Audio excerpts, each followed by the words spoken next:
biraba byahindutse asifiwe. Hanyuma tureta tumwakira kugira ngo atwakirire aba babyeyi bacu abashumba n'abandi bari buhabwe inshingano. Hanyuma yaho turaza kubabwira ikindi kiraza kuba gikurikiyeho. Ngwino tugirire neza izina rya Yesu.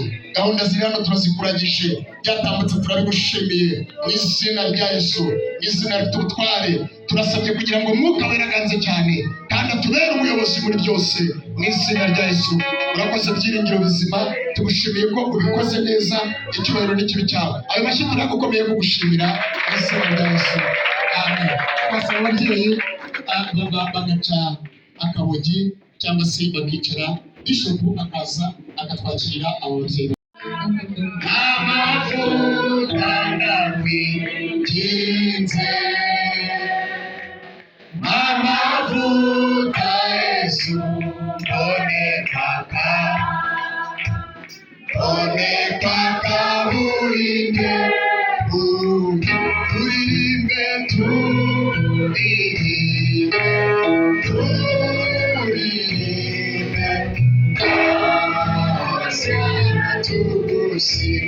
tugusingize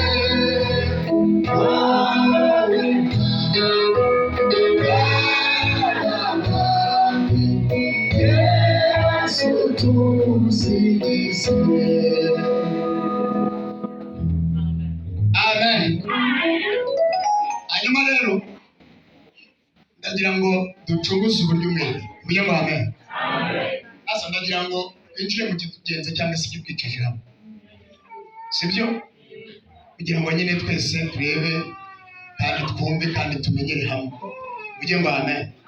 Uyu munsi ni umunsi udasanzwe, umunsi udasanzwe ko hagiye kubaho umuhango nyirizina byo mugiye kubona cyangwa mwakomeje kumva mubwira. Imana ishimwe. Abantu bari bagiye guhabwa inshingano nshya hano cyane cyane abantu mwe muri umushumba araza no kubabwira baranababwiye, ariko abari bikitonderwa kurusha ibindi bintu. Nizere ko haba harimo icyitonderwa kurusha ibindi. Buriya umuntu ari umuvugabutumwa ntacyo, hari ibintu byinshi, ariko iyo hagiyemo iki cyitwa inshingano ziremera kurusha amategeko. Ibyo ngibyo byo ni ibintu bisanzwe. Tuvuge ngo amen. Rero ndagira ngo nakire umusaza Bishop Juma Marcel, umubyeyi wanjye, namuherukaga kera, ndamukunda cyane. Ndamukunda uyu mubyeyi, kandi ni umubyeyi ubyaye abana benshi muri uburyo bw'umwuka. Abyaye abana benshi muri uburyo bw'umwuka, ibintu bitarajya bizambagatana. Twagize igihe cy'uko amatorero menshi twari dushumbye cyangwa se twari tuyoboye, uyu mubyeyi yari yaratubyaye. N'uyu munsi ibyangombwa ndacyabyicaranye mu rugo kandi niwe wabimpaye, kandi ntiyigeze angora. Mu by'ukuri ni umubyeyi mwiza. Dukomere Imana amashyi ko yamuduhaye. Rero Imana iduhaye umugisha, kandi izina ry'Uwiteka Imana ihabwe icyubahiro. Reka tumwakire dukomere Imana amashyi menshi, ababyeyi bavuze impundu, kuko niwe ugiye kuyobora uyu muhango nyirizina. ndetse no kuwukora. Imana ishimwe cyane. Navuge ngo amen. Hari ibyo akirimo ategura. Turirimbe, turirimbe, Hosana tugusingize, wowe Mwami w'abami, Yesu tugusingize, turirimbe,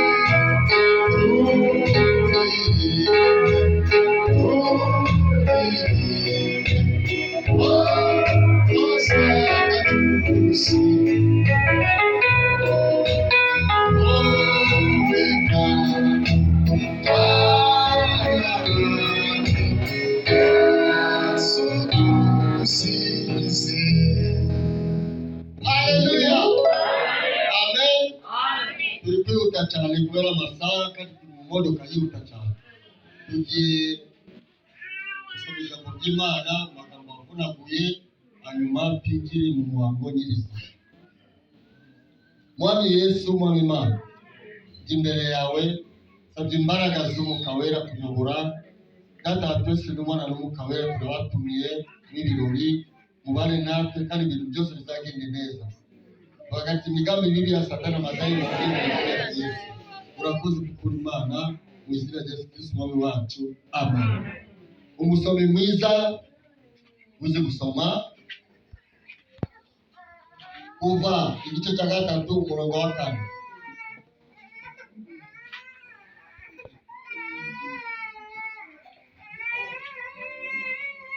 Kuva 3 umurongo wa 4 gusa.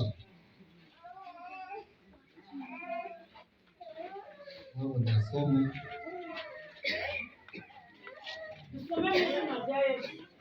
Kuko amagambo aravuga ngo Imana ibonekera Mose mu gihuru cyaka umuriro. 3 umurongo wa 4 aravuga ngo Uwiteka abonye yuko atambikishwa no kubireba, Imana imuhamagara iri hagati muri icyo gihuru iti, Mose, Mose. Aritaba ati, karame. Amen. Amen. Icyo gihe yari Moses, uyu munsi Nyatanazi. Mu rugendo rw'umurimo w'Imana abanza umuhamagaro w'umuntu mwito mu Kiswahili, mu Kinyarwanda umuhamagaro. Unatoranywa n'Imana ukiri mu nda mama wawe utabizi. Uja mu byawe ejo muri kisanga pa ubwe mu rusengero. None Moses yarapfuye. Uyu munsi tugiye guhamagara Atanazi.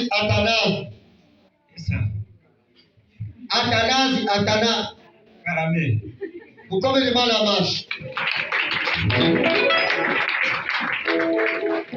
Tukiri aho ngaho kuva 3 umurongo wa 7 usimbuke 9 ugeze ku 10. Some 7 kuko amagambo avuga ngo Imana ituma Mose kubwira Farawo ngo areke Abisiraheli. Uwiteka aramubwira ati, ni ukuri mbonye kubabara k'ubwoko bwanjye buri muri Egiputa, numvise gutaka batacishwa n'ababakoresha uburetwa, kuko nzi imibabaro yabo. 9 Nuko dore gutaka kw'Abisiraheli kwangezeho, kandi nabonye agahato Abanyegiputa babahatana. Nuko none ngwino dutume kuri Farawo, ukure muri Egiputa ubwoko bwanjye bw'Abisiraheli. Amen. Atanazi, Mungu wanjye, ibintu ugiye kwinjiramo wabonaga ko byoroshe, uri bishopu, na mayoneze irimo n'amafiriti. Biragoye. Ugiye guhagarara ikiganza watinaga, ariko ubu ngubu amavuta maze kukujyaho. Attention. Reba, hari impamvu Imana yakuzanye kuri uyu musozi. Reba amarira y'aba bantu bose akana umusozi wose ubonanga gute ni wowe Imana iteretseho. Nuko abantu benshi bataramenya icyo Imana yaguhaye ntabwo babizi. Iyo bamenye icyo Imana yaguhaye anga akuzura abandi bakabahanza kuko batabizi. Uyu munsi mumenye ko uyu mukozi w'Imana afite umugisha wanyu mu biganza. Haleluya. Amen. Moses yarapfuye, uyu munsi ni wowe. Imana iragutu. Nta muntu n'umwe Imana yashingano ibure kumutu. Twese twagiye tuzeguka. Imitima y'abantu barababaye, ubukene, amadayimoni, uburwayi, kubura umufuka w'umuceri, ibi byose fiancé, mariage, byose biri mu biganza byawe. Amen. Amen. Turi kwihuta Abalewi igice cya 8 umurongo wa 3 ugeze 5, hanyuma urasoma n'umurongo wa 30. Abalewi igice cya 8 aravuga ngo Aroni n'abana be beretswe umurimo w'ubutambyi. Igice cya mbere kiravuga ngo Uwiteka abwira Mose ati, igice cya 3 8 ugeze 5. Uteranirize iteraniro ryose ku muryango w'ihema ry'ibonaniro. Mose agenza uko Uwiteka yamutegetse. Iteraniro riraterana ku muryango w'ihema ry'ibonaniro. Mose abwira iteraniro ati, ibi ni byo Uwiteka yategetse ko bikorwa. Simbuka 30. 30 aravuga ngo Mose yenda kuri ya mavuta yo gusiga no ku maraso yo ku gicaniro, abimisha kuri Aroni no ku myambaro ye. Abimisha kuri Aroni no ku myambaro ye no ku bana be n'abo mu miryango yabo. Yezanya Aroni n'imiryango ye n'abana be. Yezanya Aroni n'imyambaro ye n'abana n'abo n'imyambaro yabo.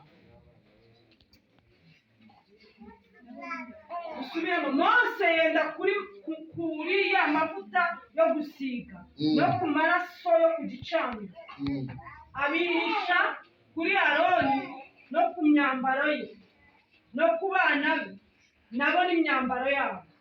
Yezanya Aroni n'imyambaro ye n'abana be nabo n'imyambaro yabo. Amen. Uyu muhango dukora twebwe iri mu Bibiliya amavuta. Amatorero menshi mfite ukuntu ibikora, ariko twebwe tubisha amavuta. Amen. Amen. Kwizo mpamvu mbere y'iteraniro yose abantu bose babireba. Nagwari kuza mu cyumba ukamumikira mu cyumba. Oya, bivuga ko mbere y'iteraniro yose. Mwana wa Atanazi, uri mu murimo w'Imana. Wibuke icyo Imana yakubwiye. Aho wavuganiye n'Imana, ari mama wawe, ari barumuna bawe, ari bene wanyu, nta muntu n'umwe wari uhari. Nanjye ubwanjye Imana ikubwira ko uzaba gute. Mwana wanjye nzakuzamura, mwana wanjye nzakurinda.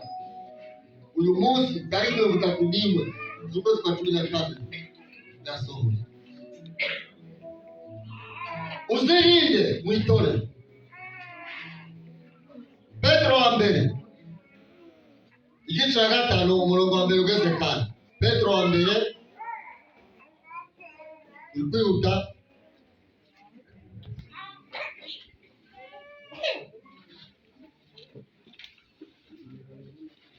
Urwandiko rwa mbere rwanditswe na Petero, igice cya mbere umurongo wa mbere. Petero intumwa ya Yesu Kristo, ndabandikiye mwebwe abimukira b'intore. Oya 5 umurongo wa uko amagambo aravuga ngo inshingano y'abakuru b'itorero n'abasore.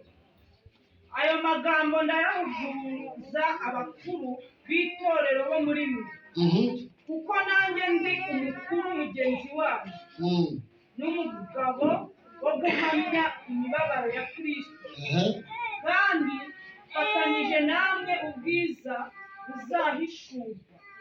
Kabiri, muragira umukumbi w'Imana wo muri mwe mutawurinda nk'abahatwa, ahubwo muwurinde mubikunze nk'uko Imana ishaka, atari kubwo kwifuza indamu mbi, ahubwo kubw'umutima ukunze.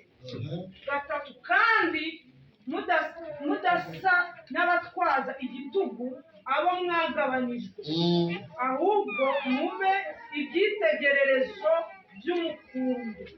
Kane, kandi umutahizi naboneka muzahabwa ikamba ry'ubugingo ritangirwa. Amen. Namo bapastor n'umushumba wacu mukuru, Bibiliya iravuga ko uyirinde aba bakristo. Uri mushumba w'intama y'undi muntu ugukuriye. Kenshi kwa bapastor tukunda gutoza abakristo igitugu. Tsapi rusengero nari kanyarira tori kumwe. Abapastor mugiye kwabwishinga, mumvise ko mugomba kubana neza n'abakristo.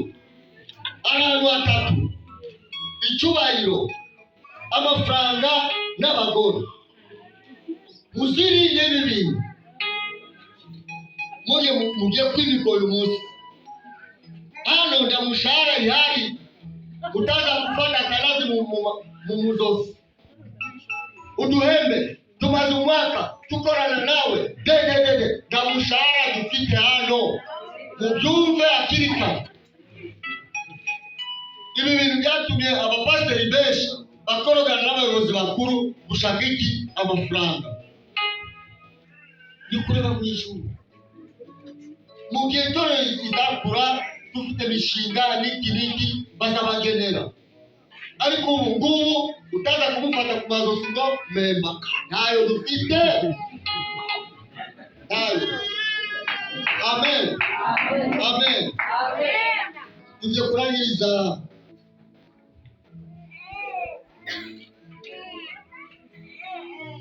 usome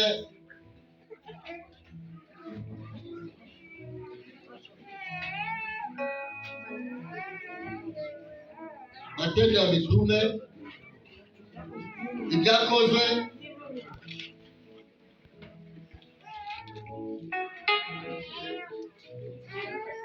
makumyabiri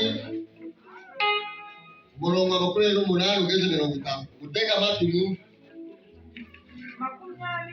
28 makumyabiri, igice cya 20 umurongo wa 28 ugeze 50. Amagambo aravuga ngo Pawulo ajya Ibugiriki n'Itorowa. Soma 28 aravuga ngo mwirinde ubwanyu, murinde n'umukumbi wose Umwuka Wera yabashyiriyeho kubabarinzi, kugira ngo muragire itorero ry'Imana iryo yaguze amaraso yayo.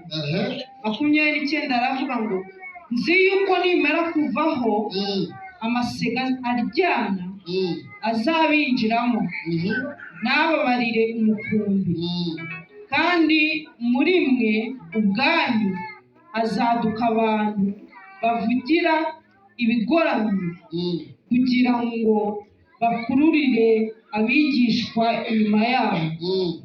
31 akavuga ngo nuko rero mube maso, mwibuke yuko namaze imyaka 3 ndahwema ku manywa na nijoro guhugura umuntu wese muri mwe ndira. 32 aravuga ngo Amen. Hallelujah.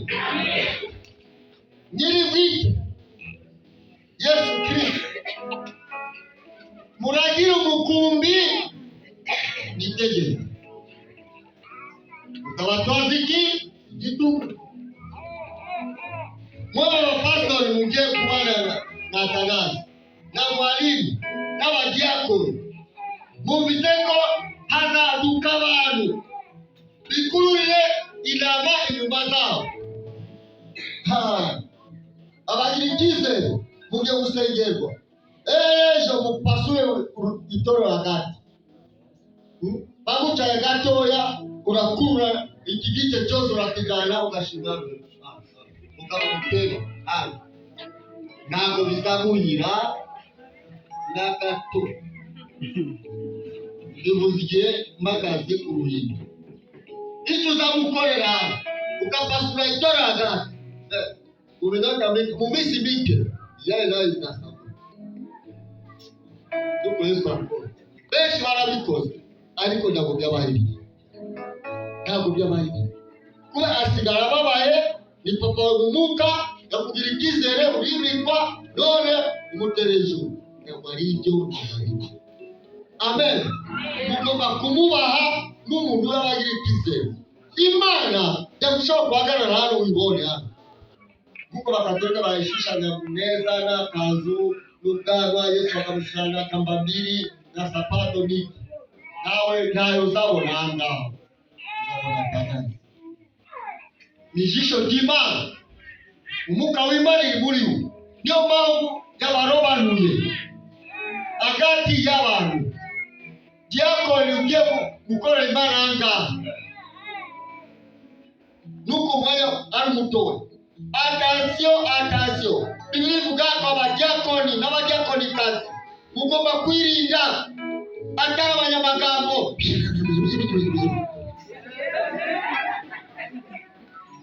Abakulimbia amafaranga, ujye kubara amafaranga maturo ukura mu bitanu y'umutu. Ntabwo ari ibyo. Yesu ashimwe. Yesu ashimwe. Atanazi abana bapasiteri ugiye gukorana nabo, niba utazi inama ubumvire. Amen. Ariko niba turi mu bwato, turi mu nyanja, turi mu bwato, Atanazi niyo vizionere wanyu, niyo fiyerekwa nagwiza ku bantu babiri. Oya, ugeze mu nyanja muri mu bwato ari kugasha, nawe urahindukira mu iruhande n'abantu batanu. Ugeze hagati mu nyanja nawe kugasha, ubu bwato izagenda izaroha. Atanazi reka mubwire inama, uzazana amacakubiri ni yeye konfite, irukana. Ukora iki? Niba ashaka aje kujya musozi arimo abapagani atangire hamwe akagatuti ikatanazi nuze kugwana ngaho. Ni ufite umuhamagaro utubwire gufata ingoma n'igitabo cy'indirimbo na korali tugwerekeze hakurya ubwo dutangiye atari kugwanira ngaha. Maze icyumweru ndabwiriza, maze icyumweru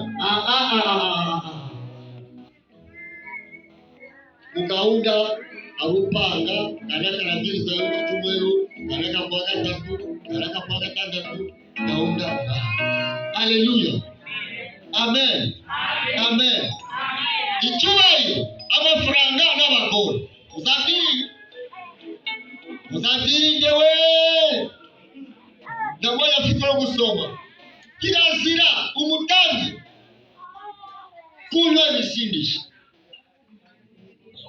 Wenda abakristo baradomoka birabareba,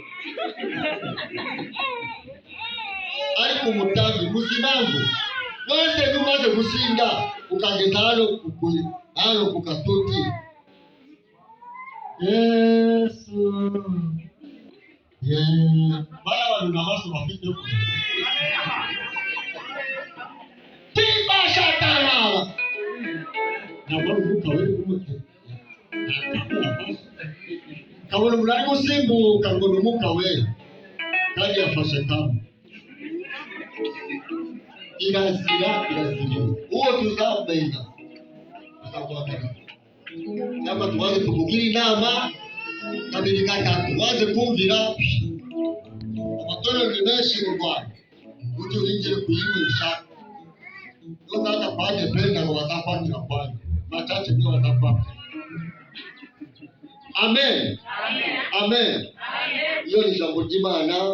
Atanaze wirinde ujye kuzamuka mu ntera mu gihugu ejo buno uzagenda hanze muri indege niba wambaye iyi myenda y'akakantu inanga wenda n'agaciro baduha inanga ari mu ndege Afrika yiga hose no muri Amerika akakantu barakubaha icyubahiro n'ikima. Amen. Amen. Tugiye kuraiza turabanza n'umushumba mukuru hano ndagomba kubona ashira intebe yanga iyi meza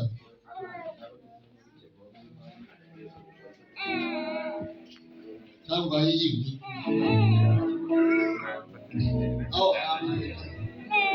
yo kujanza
Njewe Bishop Juma Marcel ndakubaza wowe mukozi w'Imana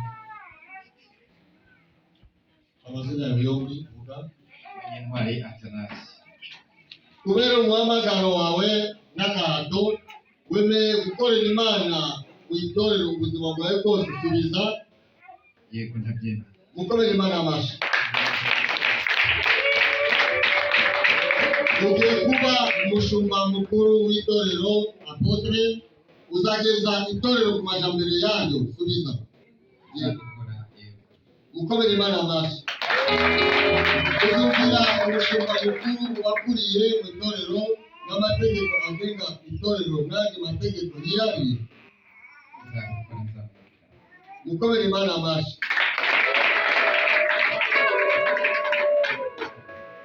Uzarwanya inyigisho z'ibinyoma n'ubuhanuzi bw'ibinyoma amacakubiri ivangura y'amoko mu itorero ry'Imana yego mukorera Imana amashi. Nabigiye ngaho akarengane mu itorero kugutuka agasuzuguro inzara ubukene uzakomeza kuba umwizerwa ukorera Imana. Yego.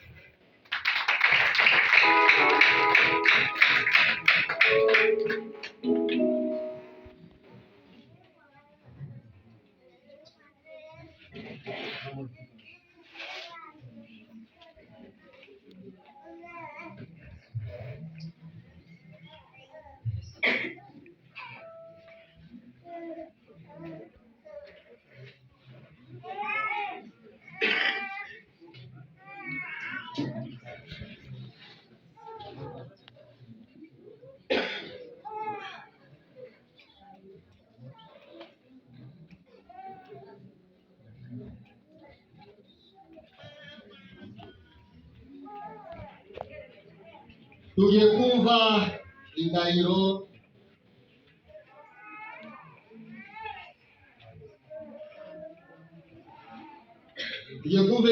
ye mbere y'iteraniro yose n'itorero ry'Imana, mbere ya Yesu Kristo Data wa twese n'Umwuka Wera. Karibu munyarwanda. Yewe Munyentwari Athanase, mu izina ry'Imana ishobora byose, mpagaze imbere y'abayobozi b'itorero ry'Imana n'iteraniro ry'abahamya benshi bagize ubumwe bw'amatorero ya Gikristo mu Rwanda n'abayobozi baryo. Ndahiye rwose ko nzatunganya imirimo nshinzwe, nzaharanira iteka icyateza umurimo w'Imana imbere, nzitanga mu gukorera Imana mu kubaho kwanjye kose. Sinzatezuka umurimo w'Imana no mu itorero ryayo ryera. Sinzahemukira abayobozi banjye, sinzahemukira itorero ry'Imana. Aho nzatumwa hose nzajyayo, sinkorere ibihembo by'isi. Nzihanganira iteka ibigerageza byose, byaba ibyago, amakuba, akarengane k'itorero, mu munezero, mu mahoro. Niyemeje iteka ryose, mu bukire, mu bukene, mu byiza, mu ndwara no mu rupfu. Niyemeje iteka ryose kunamba umurimo w'Imana uko bizamera kose. Nzumvira iteka inama z'abanyobora bose. Uko mbaye apotre, niyemeje kurwana urugamba rukomeye, mparanira itorero ry'Imana, mpamije rwose ko tuzarigeza ku majyambere yaryo, mfatanije n'abayobozi banyobora, kuko umugambi wacu ari ugufatanya mu rukundo. Sinzasubira inyuma, nzakomeza iteka imbere kugeza gupfa. Nitanze rwose, ntizigamye jyewe ubwanjye n'umuryango wanjye, n'ibyo dutunze byose nabyo bizakorera Imana, kuko nizeye ibihembo nzabona mu ijuru. Byemereye imbere y'Imana n'itorero ryayo ryera Yesu abereye umuyobozi. Mbyemereye imbere y'abayobozi b'amatorero, n'imbere y'aba apotre, bishop, reverend, pastor n'abapasiteri, n'imbere y'iteraniro rinini ry'abahamya benshi ari bo torero ry'Imana. Mbisezeranye inyo mu izina rya Data wa twese, n'iry'Umwuka, n'iry'Umwana, n'iry'Umwuka Wera. Amen. Amazina y'Urahiye Munyentwari Athanase, umuyobozi mukuru w'itorero, yemeje iyi ndahiro. Mukomere Imana amashyi.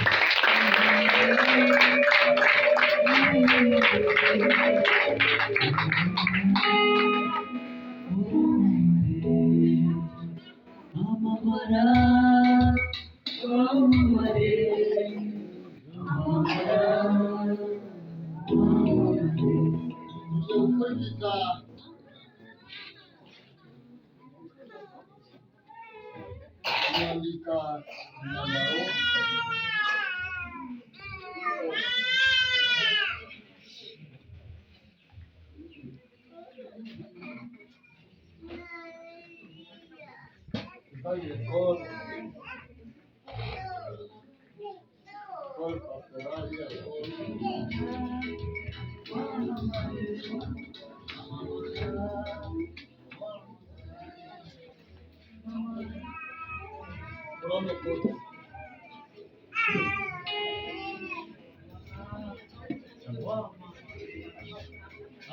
Mwami Yesu, Mwami Imana, ikore gushushanya ubuyobozi, icyubahiro cyawe ahantu hose hazanyura, we hano mu Rwanda aho azinjira hose, ari ku minisiteri, ari ku perezidansi, yurira indege mu mahanga, amubaye nk'umukozi wawe. Urakoze kuko uri Imana, mu izina rya Yesu Kristo wacu. Amen.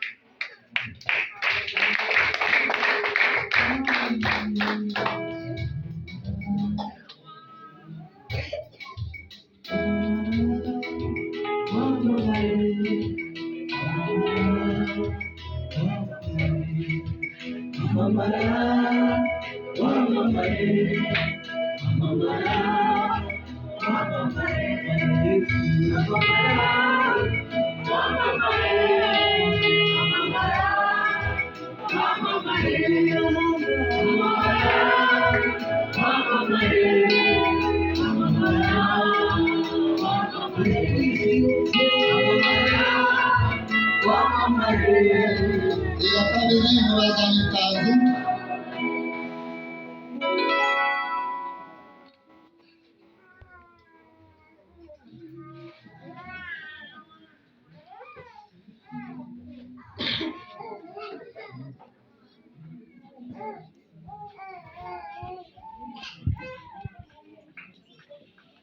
Mwami Yesu, Mwami Imana, ibikoresho byose turabitse ibiganza, ibiti ibiganza byawe turabisengera Imana.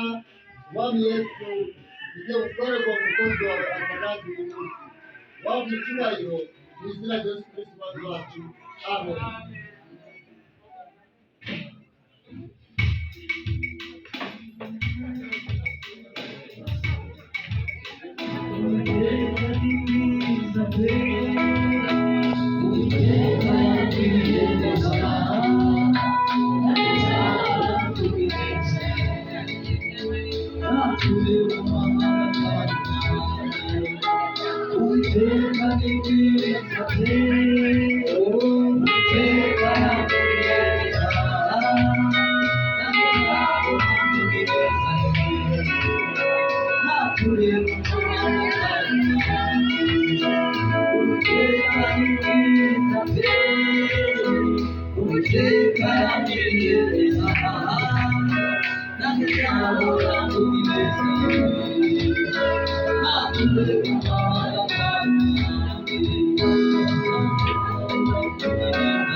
umaze kwambikwa imyenda y'icyubahiro iri n'umusaraba. Yesu yikoreye umusaraba itura gatatu ntabwo yarekuye umusaraba, bigaragaza ko itorero ku mugongo wawe ariko humura uri kumwe na Yesu. turayisengeye mu izina rya Yesu. Amen.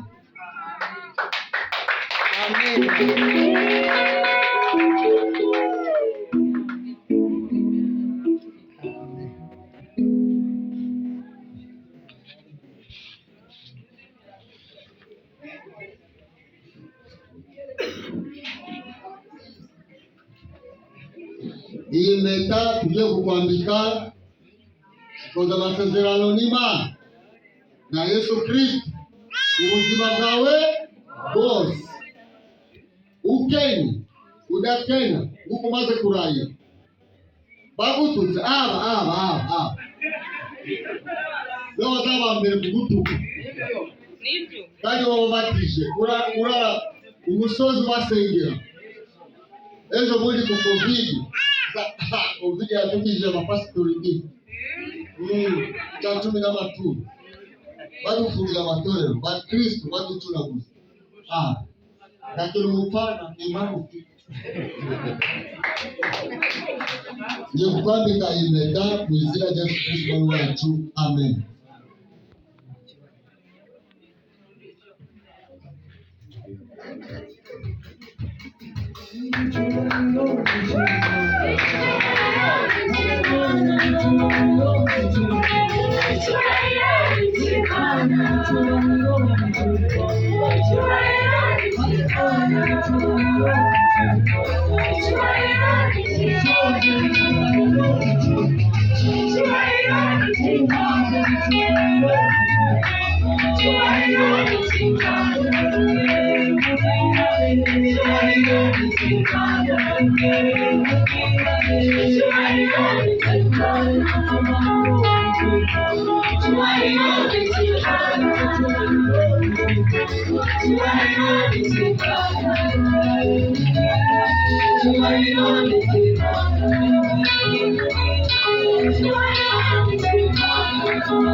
Haleluya. Imani bagamoja sipitiki. Safi dimoni. Yao ni yale y'ubushumba. Nimoni tugiye kugua ni y'ubushumba. Dore kunimeza ijuru. Aba bakristo aba baracumura kubi. Nuza bakubita uko ni gufa. Nibone aje kusohoka muzu y'Imana umugaruza ubugwaneza. Kiraro muzosi ukurure urugondo. Akira inkoni y'ubushumba mu izina rya Yesu.